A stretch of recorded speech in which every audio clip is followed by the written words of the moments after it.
Elhamdülillahi Rabbil alemin. Elhamdülillahi hamdən kəsirən tayyibən mübarəkən fih. Əşhədü ən la ilahə illallah və əşhədü ənə Muhammədən abduhu və rasuluhu. Əmmə bəd. Allahın izni ilə ta qədimdən bu yana yayğın olan bir durumdan zikr edəcəyik. O da nəinki Muhammed sallallahu aleyhi və səlləm zamanında, hətta ondan qabaq yaşamış bir durumdur. Hansı ki günümüzdə çox yayğındır və buna görə də insanlarda İslami bir yorğunluq yaşanır. Bu da ixtilaf və parçalama məsələsidir. İndi isə gəlin qədim zamanı xatırlayaq. Allah Subhanahu taala belə buyurur: Məgər hər dəfə sizə göndərilən elçi ürəyinizə yatmayan bir şey gətirəndə siz təkəbbür göstərmədinizmi? Onların bir qismini yalançı hesab edib, bir qismini də öldürmədinizmi? Bəqərə surəsi 87-ci ayət. Artıq Ər-Rəhman Azza və Cəllə bizlərə Bəni İsrailin nəbiləri ilə yanaşı izlədikləri yolu, onların üsullarını bəyan etmiş, onların mübahisə və cədəllərinin, hilələrinin, kəlmələri məhvərindən saptırmalarının, Allahın şəriətindən çıxmaların cizgilərinin, hüdudlarını açıqlamışdır. Bəqərə surəsində bu haqqı görməməklə korlaşaraq nəbilərinin yollarını tərk etmiş toplumun cədələşməsini oxuyaq. Allah Subhanahu bu arada buyurur ki, bir zaman Musa öz xalqına dedi: Allah sizə bir inək kəsmənizi əmr edir.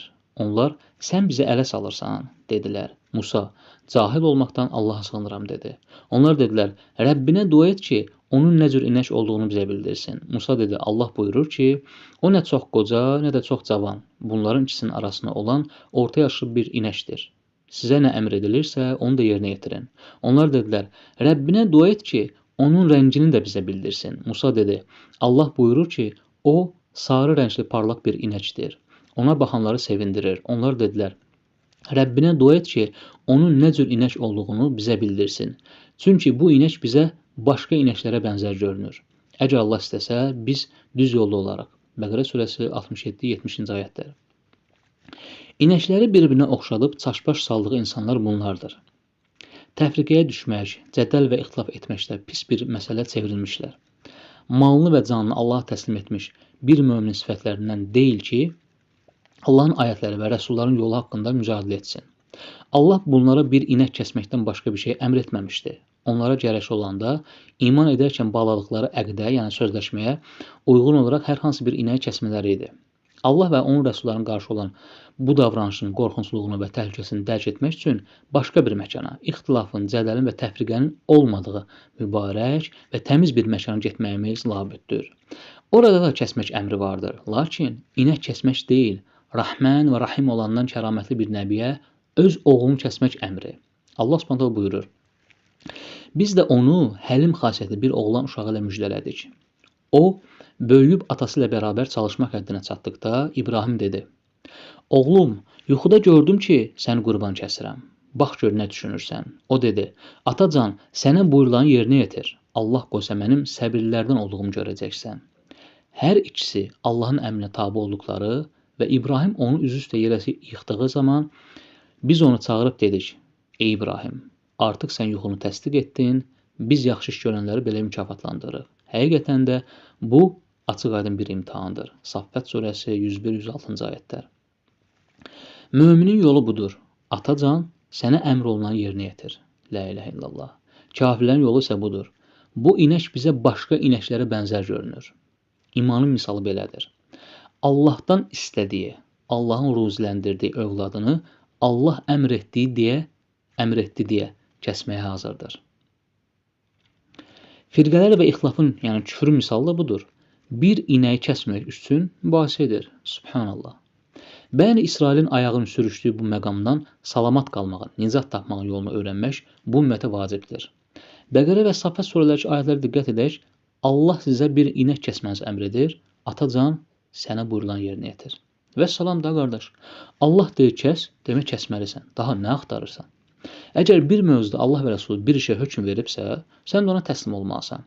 O zaman muslim olduğunu isbatlamış olacaqsan. Yox, əgər verilən hökmdən sonra sən bu məsələ alimlər yanında ixtilaflıdır, filan məhzəb alimi belə deyib, filan məhzəb isə belə deyib, filan kəslərin rəyi və icması var və s. deyirsənsə, demək Allah və Rəsuluna təslim olmamısan. Təslim olduğun ünvan Allah və Rəsulundan başqa nə varsa onlardır. Bu da iman əhlinin yox, küfr əhlinin əməlidir. Çünki bu dini yüklənən nəfər təkdir və o da sallallahu aleyhi və səlləm bu dini fəhim və fıqh edərək açıqlayıb təbliğ edib. Kiminsə icmasına, rəyinə, fəhminə buraxılmış bir din deyil ki, deyək, haşa və kəllə, Allah acizdir və bu dini ziddiyyətli düşünənlərin əlinə buraxıb. Bu qüsursuz iş görən Allaha atılan iftira olar. Allah isə bundan münezzəhdir. Gəlin bu barədə ayətlərə nəzər salaq. Onlar pis əməl etdikləri zaman atalarımızı belə gördük, Allah da bizə bunu əmr etmişdir deyirlər. De, Allah pis əməlləri əmr etməz, yoxsa Allaha qarşı bilmədiyinizi danışırsınız. Əraf surəsi 28-ci ayət. Həmçinin, kitabı öz quluna nazil edən və onda heç bir nöqsana yol verməyən Allaha həmd olsun. Kəhf surəsi 1-ci ayət. Biz onlara heç bir qüsuru olmayan ərəbcə Quran nazil etdik ki, bəlkə Allahdan qorxsunlar. Zümarə surəsi 28-ci ayət. 7 göyü bir-birinin üzərində yaradan odur. Sən Ər-Rəhməni yaratdığında bir uyğunsuzluq görməzsən. Gözünü qaldırıb göyə diqqət yetir. Heç onda bir çat görürsənmi? Sonra gözünü qaldırıb göyə təkrar-təkrar bax. Göz orada bir uyğunsuzluq tapmayıb zəlil və yorğun halda özünə tərəf dönəcəkdir. Mulk surəsi 3-4-cü ayətlər. Allah üçün ayətləri diqqətlə oxuyaq və düşünək. Biz həqiqətən bu ayətlərə təslim olmuşuq. Təslim olmuşuqsa, demək vəhiydən başqa nə varsa hamısına tövbə edib bir kənara qoyacağıq və Allahın Rəsulunun önünə keçməyəcəyik. Çünki İslama dair hər bir qayda və üsul vəhiy ilə sabitdir. Vəhiy kəsildikdən sonra insanların icad etdikləri qayda və üslublar ixtilaf və parçalanmadan başqa bir şeyə gətirib çıxartmır. İxtilaf ən çox anlayışda, yəni fıqh etməkdə olur. Bu barədə bir ayət oxuyaq. Allah Subhanahu buyurur: Kitabı sənə nazil edən odur. O kitabın bir qismi muhkəm, yəni hər kəsin başa düşdüyü ayətlərdir ki, bunlar kitabın anasıdır. Digərləri isə mütəşabih, yəni belə etdi, müstəsna insanların başa düşdüyü ayətlərdir. Qəlblərində əyiliş olanlar fitnə, fəsad törətmək və istədikləri kimi yozmaq məqsədi ilə mütəşabih ayətlərin ardınca gedərlər. Halbuki onun yozumunu Allahdan başqa heç kəs bilməz. La ilahe illallah. Dərin biliyə malik olanlar isə deyərlər: Biz ona iman gətirdik. Hamısı Rəbbimiz tərəfindəndir. Bunu isə yalnız ağıl sahibləri dərk edərlər. Ali İmran surəsi 7-ci ayət. Ayətə diqqət edək. Qəlblərində əyrilik olanlar mütəşabih ayətlərin ardınca gedərlər. Demək, sənin üçün mütəşabih olan məsələ varsa, onu vəhiy əhlinə, yəni Uca Allah Ənbiya və Nəhl surəsində bildirdiyi kimi zikr əhlinə yönələcəksən ki, o şəxs də sənə vəhiy çatdırsın. Yəni bir məsələyə dair nə qədər ayət və hədislər varsa, sənə təqdim etsin. Ondan sonra məsələ həllini tapacaq. Çünki Rəsullahın sallallahu aleyhi ve sellem zamanında sahabələr ərəb olmaqlarına baxmayaraq bəzi sözləri anlamazdılar və buna görə də Allah Rəsuluna sallallahu aleyhi ve sellem yönələrdilər. Artıq o dönəmdə anlaşılmayan nə varsa, hamısını Allah Rəsulu sallallahu aleyhi ve sellem nə edib? Açıqlayıb. Ayət və səhih hədis hər bir fərdin anlayacaq qədər asandır. Yetər ki, biz bu asan olan vəhyə təslim olaq və beynimizdəki fikirlərə tövbə edək. Çünki bu dində ölçü Allah və Rəsuldur. Bu barədə gəlin ayətə nəzər salaq. Allah Subhanahu taala ayətdə buyurur: Ey iman gətirənlər. Diqqət edin ayətin əvvəlinə. Başlanğıc xitab nədir? Ey iman gətirənlər. Allaha və Rəsuluna itaat edin, həm də özünüzdən olan əmr sahiblərinə. Əgər bir şey haqqında çəkişmə etsəniz, yəni mübahisə etsəniz, Allaha və axirət gününə iman edirsinizsə, onu Allaha və onun Rəsulundan edin, qaytarın. Bu sizin üçün daha xeyirli və təvil nəticə etibarilə daha yaxındır, daha yaxşıdır. Nisa surəsi 59-cu ayət. Fikir versək, ayətin əvvəlində xitab nədir? İman edənlərədir. Allaha və Rəsuluna edin, itaat edin. Yəni əmr var burada. Hətta sizdən olan muslim əmr sahiblərinə itaat edin. Yəni o əmr sahibləri muslim olmalıdır və əmr etdikləri də şəriət çərçivəsində olmalıdır. Şəriətdən başqa şeylər əmr edərlərsə, onda onlara itaat etmək nədir? Caiz deyil, yəni icazəli deyil. Bu barədə bəzi hədisləri oxuyaq və ayətə davam edək ki, murciələr kimi bu ayəti anlayıb əməl etmiş olmayaq. Çünki murciələrə görə tağut onların əmridir. Demək, bizə Yahya ibn Səid danışdı, Şüəbədən, bizə Yahya ibn Husayn ibn Urba danışdı, dedi. Mənə nənəm danışdı, dedi. Rəsullahı sallallahu aleyhi və səlləm eşitdim, deyirdi. Əgər üstünüzə sizi Allahın kitabı ilə idarə edən bir qul əmir qoyulsa, onu eşidin və itaat edin.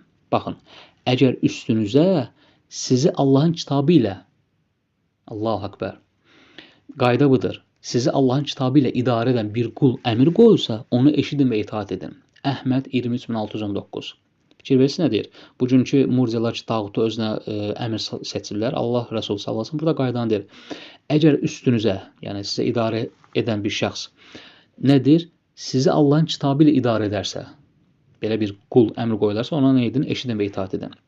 Digər bir rivayətdə bizə Muhammed ibn Cəfər danışdı, dedi, bizə Şüəbə danışdı, Yahya ibn Husayndan dedi. Nənəmi, yəni Ummul Husayn radiyallahu anhə eşitdim, deyirdi ki, o vida həccində Nəbini sallallahu aleyhi və səlləm xutbə verərkən eşitmişdir ki, Nəbi sallallahu aleyhi və səlləm deyirdi. Əgər sizin başınıza bir qul da əmr olaraq qoyulsa, sizi Allahın kitabı ilə aparırsa, idarə edirsə, onu eşidin və itaat edin. Əhməd 27808. Digər bir rivayət oxuyaq. Bizə Şüəbə danışdı, Yahya ibn Husayn əl-Əhməsidən dedi. Mənə nənəm Ummul Husayn əl-Əhməsiyə xəbər verdi, dedi. Rəsullahı sallallahu aleyhi və səlləm eşitdim, deyirdi. Əgər üstünüzə həbəşi bir qul əmir qoyulsa, sizi Allahın kitabı ilə idarə etdiksə, onu eşidin və itaat edin. Tayalisi 1759-cu hədis.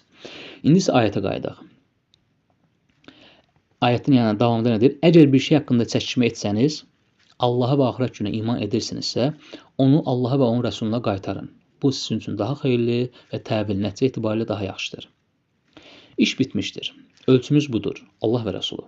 Təbii ki, Allaha və axirət günə iman edənlərin ölçüsü budur. İndi isə gəlin əməlimizə baxaq. Biz hər bir məsələdə Allah və Rəsuluna mühakimə oluruq, yoxsa alimlərə? Axı iman iddia edirik. Həmin ayətin davamını oxuyaq. Sənə nazil edilənə və səndən əvvəl nazil edilənlərə iman gətirdiklərini, Allah Akbar, deyir, sənə nazil edilənə və səndən əvvəl nazil edilənlərə iman gətirdiklərini iddia edənlər görmədinmi? Subhanallah. Yəni, onların imanları iddiadan başqa bir şey deyil. Onlar mühakimə olmaları üçün, yəni hökm almaları üçün tağuta nə edirlər? Müraciət etmək istəyirlər. Halbuki onlara tağuta küfr etmələri əmr olmuşdur. Şeytan isə onları dərin bir azğınlığa salmaq istəyir. Nisa surəsi 60-cı ayəd. Demək, iman təkcə dillə deyilmir. Dillə deyildiyi kimi qəlb ilə təsdiqlənir ki, sonra əmələ tökülür və əməllə də nə olur? İsbatlanır. İndi isə Allah üçün dur düşün, sən nə iman etmisən? Yəni, həqiqətən ümid edirik ki, yəni, haqq axtaranlar üçün bu qədər kifayətdir, bu qədər ayət və hədisdə kifayətdir. Yəni, əgər kiminsə, belə deyək də, bilmək istədiyi başqa bir məqamlar olarsa, linklərini qeyd etdiyimiz kanallar, qruplar var ki, oradan bizlə əlaqə keçə bilərlər. Yəni, bu qədərinə biz kifayətlənirik və ümid edirik ki, yəni, haqqı görmək istəyənlər üçün də bu qədər yetərlidir. Yəni, yetməyənlər üçün nəsiyyətimiz Allah Subhanahu kitabına dönməkdir. Onu tədəbbür edərək, düşünərək oxumaqdır. Yəni, əlhəmdülillah, Allah Subhanahu dini asandır. Burada heç bir qəlizlik, anlaşılmayacaq bir şey yoxdur. İstər ayətlər, istər hədislərdə. Çünki Allah Subhanahu bu dini bir kişiyə nazil edib, o da Muhammed Mustafa sallallahu aleyhi ve sellem'dir. O da yəni məsələni fıkh edib, fəhm edib, açıqlayıb, təbliğ edib, məsələ bitib. Bundan sonra ay nə bilim filankəsin ayət barədə təfsiri var, filankəslərin hədis barədə şərhi var kimi belə bir qaydalara, üslublara, izad olmuş şeylərə baş vurmaq həqiqətən ixtilaf və parçalamaqdan başqa bir şey deyil. Yəni bu kimi şeylər ayət və hədisin, Allah və Rəsulun demədiyi şeylərdir ki, bu da insanları həqiqətən paramparça edir. Sonunda Allah Subhanahu istəyir ki, bizi kitabında zikr etdiyi, təslim olan qullardan etsin. Allahumma amin, Allahumma amin, Allahumma amin. Və axiru davahum enelhamdülillahi rabbil alamin.